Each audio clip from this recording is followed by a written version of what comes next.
If you're feeling like GMAT math and logic are just chaotic noise right now, or if you're wondering why the United States is suddenly losing its grip on the title of the top MBA destination, you need to stay tuned. We have a 220-point score improvement breakdown, a guide to mastering the king of reading comprehension mistakes, and a look at the great talent migration of 2026. Welcome back to the GMAT Club News. I'm Selbi, and today we are breaking down everything you need to know from the forums and the world of business education. As a reminder, every article, success story, and registration link I mention is right below in the YouTube description. We are officially in week 2 of the GMAT Club weekly study plan. This is where the prep gets serious and the math and logic behind the questions should start feeling a little more predictable. The group is moving into a 10 to 15 hour weekly budget with a focus on clean setup and accuracy. There are some strict rules this week: no calculators on quant, mandatory error logging, and a new requirement that if you guess on a question, you must write down exactly why you did it. To support that plan, our RC Butler is serving up a fresh reading comprehension passage every single day. We also have a major resource update with Bunuel's guide on number theory concepts. This guide covers everything from prime factorization to trailing zeros.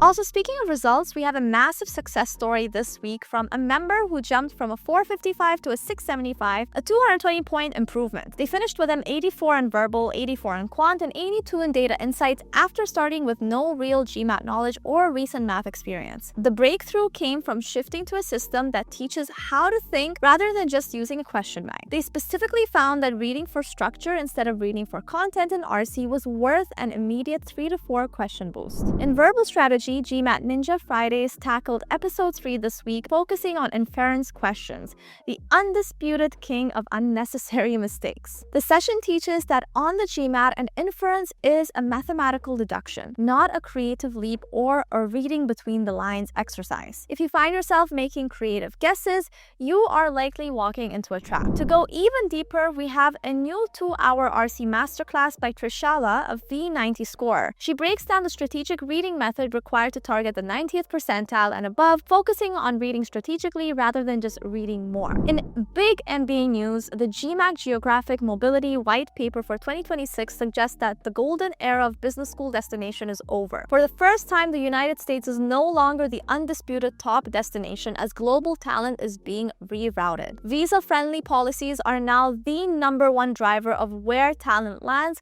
and if a country makes it hard to stay and work after the degree, students are simply swiping left. Programs can no longer rely on their name alone. They must prove a clear return on investment to win over a skeptical applicant pool. If you're aiming for a top program, Mansi Devan has released a 6-month MBA Roadmap video. She argues that the biggest mistake applicants make is treating the application like a to-do list rather than a logic-driven project plan. Her roadmap covers everything from building quant proof to creating a story bank of leadership moments before the essay prompts are even released. For those of you who have already secured an admit, mark your calendars for GMAT Club Admit Day on April 2nd. This event is designed to help round 2 admits choose between multiple offers, featuring guidance on comparing programs and weighing career support. We will have sessions with recruiters from Amazon, visa experts for the US and Europe, and scholarship negotiation workshops. Financing that degree is the next hurdle, and our latest podcast covers MBA Loans 101. We explore fixed versus variable rates, the impact of a cosigner, and how lenders evaluate your risk based on immigration and visa status. Finally, don't forget to join our WhatsApp communities. We have dedicated groups for GMAT test takers, MBA applicants, and even specialized groups for master's programs and waitlists. And that is your update for this week. Every article, the GMAC report, and registration links are in the description below. If this helped you, make sure to like the video and subscribe to our channel. Bye-bye.